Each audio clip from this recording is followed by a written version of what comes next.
هل تخيلت يوم إن الذكاء الاصطناعي ممكن يرجع كائن منقرض للحياة؟ مش في لعبة ولا فيلم أجنبي، ده في فيلم مصري جديد اسمه أوسكار عودة الماموث. الفيلم اللي قلب السوشيال ميديا وخلى الناس تقول هو إيه اللي بيحصل وإزاي السينما المصرية وصلت للمستوى ده؟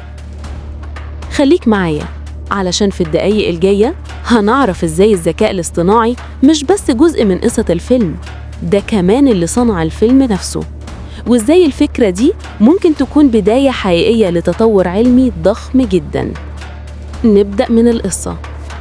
تجربة علمية سرية بتحاول تعمل طفرة جينية لإحياء الماموث، الوحش الضخم اللي انقرض من آلاف السنين. التجربة بتنجح فعلاً، بس زي أي إنجاز علمي بيبدأ بالأمل بينتهي بكارثة. الماموث بيرجع للحياة وبيفلت من السيطرة، وبيبدأ يدمر المدينة، والجيش والعلماء بيحاولوا يمنعوا الكارثة.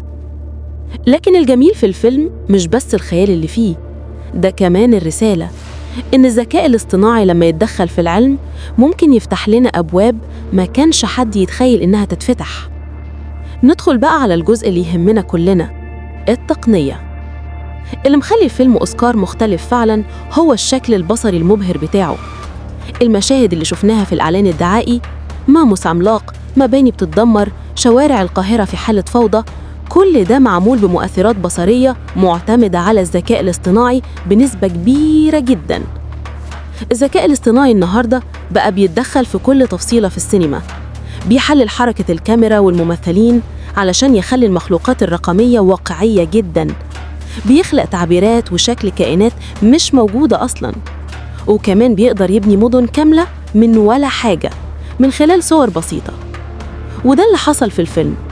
بدل ما يصرفوا ملايين على ديكورات ضخمة أو تصوير خارجي، استخدموا تقنيات الذكاء الاصطناعي علشان يحولوا الفكرة لعالم كامل، كأنك فعلاً شايف الماموث واقف قدامك في نص القاهرة. لكن الأعمق من كده هو الرسالة اللي ورا الفيلم. الفيلم بيقولك التطور ممكن يخدم الإنسان، لكن لو خرج عن السيطرة ممكن يدمره. وده مش بعيد عن اللي بيحصل في الواقع.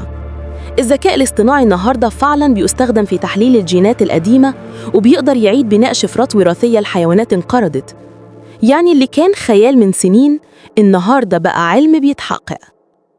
يعني باختصار، فيلم أوسكار مش بس فيلم خيال علمي، ده تجربة بتقول إن مصر بدأت تدخل عالم السينما المستقبلية، وفي نفس الوقت بيفتح نقاش خطير عن حدود العلم والذكاء الاصطناعي.